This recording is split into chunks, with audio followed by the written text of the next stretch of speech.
ಅಣ್ಣ ಅಂದರೆ ಅತ್ತೆ ಕಾಯಿಲೆ ಇದೆ, ಆಪ್ರೇಷನ್ಗೆ ದುಡ್ಡು ಖರ್ಚಾಗುತ್ತೆ.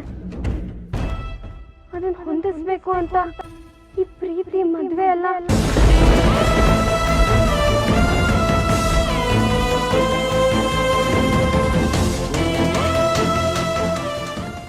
ಬರೀ ತುಟ್ಟ ಆಗಿದ್ರೆ ಏನು ತಲೆ ಕೆಡ್ಸ್ಕೊಂತಿರ್ಲಿಲ್ಲ, ಹೇಗೋ ಹೊಂದಿಸ್ಬಿಡ್ತಿದ್ದೆ.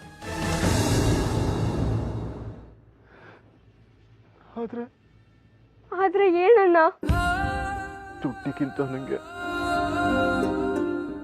ಅವನ ಜೀವ ಮುಖ್ಯ.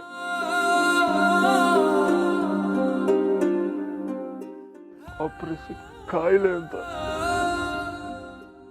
ಅಮ್ಮನ್ ಗೊತ್ತಾದ್ರೆ